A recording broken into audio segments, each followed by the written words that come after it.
केवल 3 ट्रिक्स से 1 मंथ में सीटेट क्लियर कैसे करें। जी हाँ फ्रेंड्स, अगर ये 3 ट्रिक्स अगर आप फॉलो कर लिए तो इस 1 मंथ में आप बहुत अच्छे स्कोर से पास करेंगे CTET. Hello everyone, welcome to my channel. तो फ्रेंड्स, वीडियो को लास्ट तक देखिएगा एंड ये तीनों ट्रिक्स को फॉलो जरूर करिएगा। फ्रेंड्स, अभी आप जानते ही हैं जनवरी का समय आ गया, जनवरी स्टार्ट है और फरवरी में आप सबका एग्जाम है।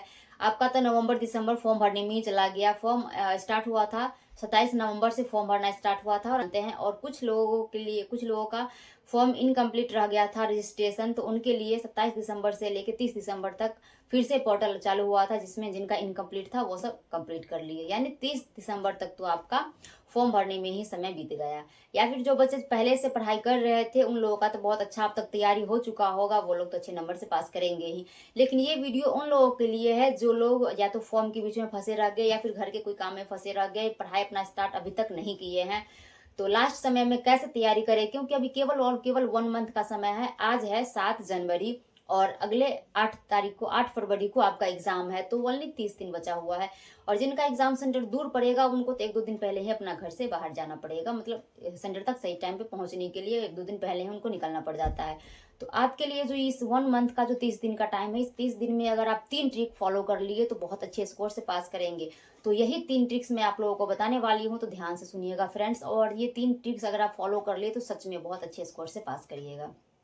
तो चलिए फ्रेंड्स, सबसे पहला ट्रिक्स मैं आप लोगों को बताती हूँ। सबसे पहला ट्रिक्स है जो कि आप सभी से सुनते आ रहे होंगे, सीटेट के लिए होता है।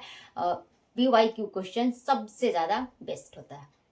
अगर आप PYQ क्वेश्चन कर लिए, वैसे तो सीटेट 2011 से स्टार्ट है, लेकिन आप जैसे कि जब से ऑनलाइन हुआ है ना, ऑनलाइन हुआ है उससे पहले का तो बहुत ही आसान क्वेश्चन आता था। लेकिन जब से ऑनलाइन हुआ है उसके बाद जो ऑफलाइन हो गया उसमें काफी ही मॉडरेट क्वेश्चन आता है। तो आप क्या करिएगा कि जो ऑनलाइन के बाद स्टार्ट हुआ है वो फॉर्म उस सब का PYQ निकालिएगा और वो याद करना स्टार्ट करिएगा। याद करने का मतलब हुआ कि उसका पढ़िएगा, समझिएगा, क्योंकि अगर क्वेश्चन चेंज भी करता है तो उसी से रिलेटेड चेंज करता है, तो आपको समझ में आ जाएगा कि उसमें कैसा क्वेश्चन पूछा गया था। तो आप PYQ जरूर पढ़िएगा। लगभग आप 2020 के बाद से स्टार्ट करिएगा। वैसे तो 2021 वाला है तो उसमें बहुत ही आसान है, अगर आप पढ़ना चाहते हैं तो पढ़ सकते हैं, लेकिन पहले वाला बहुत ही आसान है। जो भी मॉडरेट पूछा जा रहा है 2020 के बाद वाला आप वो पढ़ लीजिएगा। 2020 से लेके 2025 तक का जितना है उतना 5 साल का पढ़ लीजिएगा। 5 साल में 2 बार एग्जाम होता है, किसी साल में 1 बार हुआ है, लेकिन ज्यादातर साल में 2 बार होता है। तो ये 5 साल का अगर आप PYQ कर लिए तो बहुत अच्छे स्कोर मतलब आपको वहां से देखने को मिल जाएगा। PYQ से आपका 50-50 स्कोर बन जाएगा ऐसे ही। उसके बाद सेकेंड ट्रिक जो है आप लोगों का, सेकेंड ट्रिक है NCERT। जिनको और भी ज्यादा अच्छा नंबर चाहिए उनके लिए हो गया NCERT। NCERT को डिटेल से पढ़ लीजिएगा, क्योंकि वहां एक एक लाइन से एक एक क्वेश्चन बन जाता है। NCERT में एज इट इज जो क्वेश्चन, जो लाइन लिखा रहता है ना क्वेश्चन में, वही चीज पूछ लिया जाता है। तो अगर आप लोग और भी अच्छा नंबर से पास करना चाहते हैं तो आप लोग PYQ के साथ साथ आप लोग NCERT पढ़ लीजिएगा। तो ये हो गया सेकेंड ट्रिक। ट्रिक नहीं है, मतलब पढ़ने का ही बता रही हूँ। बिना पढ़े तो कोई पास नहीं होता है, समझे।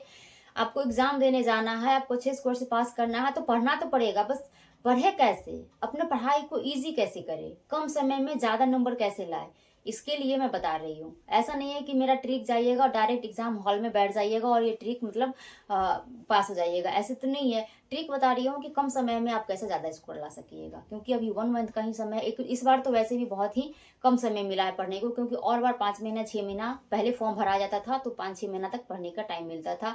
फिर भी सभी लोग कहते हैं क्या सीटेट हलवा है, सीटेट तो बिना पढ़े ही निकल जाता है। लेकिन फ्रेंड्स ऐसा नहीं है, निकलता था, पहले निकलता था सीटेट, बिना पढ़े निकलता था। 1 सप्ताह में भी पढ़ के बच्चे निकाल लेते थे। लेकिन अभी का सीटेट 1 सप्ताह में नहीं निकलेगा फ्रेंड्स, उसके लिए पढ़ना पड़ेगा अच्छे से, तभी निकलेगा। क्योंकि क्वेश्चन इतना हार्ड लेवल में किया जा रहा है कि आपको पढ़ते पढ़ते ना आधा क्वेश्चन तो ऐसे ही छूट जाएगा, टाइम बीत जाएगा, इतना लेंदी क्वेश्चन रहता है। तो आप लोगों को टाइम मैनेजमेंट करना पड़ेगा। जब आप NCERT पढ़िएगा, PYQ पढ़िएगा, तो आपको पढ़ते पढ़ते ना पढ़ने का स्पीड बढ़ जाएगा, समझे। पढ़ने का स्पीड जब यहाँ आपको अच्छा रहेगा तो जब आप एग्जाम हॉल में बैठिएगा तो वहां भी क्वेश्चन को बहुत अच्छे स्पीड से आप पढ़ पाइएगा और बहुत जल्दी जल्दी क्वेश्चन को सॉल्व कर पाइएगा फ्रेंड्स, ताकि आपका समय बच जाएगा, आपको लास्ट में एक भी क्वेश्चन आपका छूटेगा नहीं फ्रेंड्स। और अब रहा तीसरा ट्रिक्स फ्रेंड्स। तीसरा ट्रिक सबसे आसान है, टैग वर्ड। जी हाँ, कई लोग तो फर्स्ट में ही आप लोगों को टैग वर्ड बता देंगे कि सबसे पहले टैग वर्ड पढ़ लो, क्योंकि जब अगर टैग वर्ड आप पढ़ लीजिएगा ना तो आपको क्वेश्चन क्या पॉजिटिव क्या नेगेटिव है ये जल्दी समझ में आ जाएगा। जी हाँ फ्रेंड्स, अगर किसी से आप सजेशन लीजिएगा तो सबसे पहले वो कहेंगे कि टैग वर्ड पढ़ लो, क्योंकि टैग वर्ड होता है ना कि उसमें आपको जो क्वेश्चन आपको नहीं याद रहेगा उसमें तुक्का लगाने में आसान रहता है।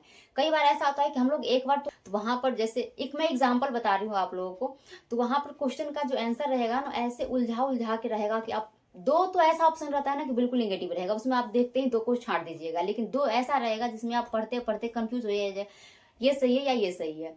तो वहां पर अगर आपको टैग वर्ड याद रहेगा तो आप आसानी से लगा सकते हैं। टैग वर्ड का मतलब हुआ कि कुछ पॉजिटिव वर्ड होता है, कुछ नेगेटिव वर्ड होता है। तो जहां पर क्वेश्चन आपका पॉजिटिव पूछ रहा है वहां पर वैसा टैग यूज करिए। तो आप लोग टैग वर्ड जरूर याद कर लीजिएगा। अगर आप लोगों को चाहिए तो वीडियो में कमेंट करिएगा, मैं खुद बना के आप लोगों को डाल दूंगी, नहीं तो आप लोग सर्च करिएगा, आप लोगों को बहुत सारे ऐसे टैग वर्ड मिल जाएंगे, तो आप लोग वहां से याद कर लीजिएगा टैग वर्ड फ्रेंड्स। तो मेरा ये तीनों टिप्स कैसा लगा आपको, आप लोग जरूर कमेंट करिएगा। इस तरीके से अगर आप लोगों को आसपास में सीटेट का एग्जाम दिए होंगे तो आप लोग वहां से भी पीवाईक्यू ला सकते हैं, और नहीं तो CTET.NI पर जाके आप लोग सर्च करिएगा सीटेट की वेबसाइट पे, वहां पे सभी मतलब पीवाईक्यू पड़े रहते हैं, तो आप लोग वहां से डाउनलोड करके पढ़ लीजिएगा फ्रेंड्स। या फिर आप बुक भी ले सकते हैं, बुक भी आते हैं, तो आप जैसे भी आप चाहे वैसे आप लेके पढ़ सकते हैं फ्रेंड्स। तो आज के लिए इतना ही। मेरा ये वीडियो कैसा लगा आप लोग जरूर कमेंट करके बताइएगा फ्रेंड्स। एंड अगर आप मेरे चैनल पर नहीं होंगे तो चैनल को सब्सक्राइब कर लीजिएगा और ढेर सारा प्यार दीजिएगा फ्रेंड्स। आज के लिए इतना ही, फिर मिलती हूँ मैं आप लोगों से नेक्स्ट वीडियो में। Bye bye.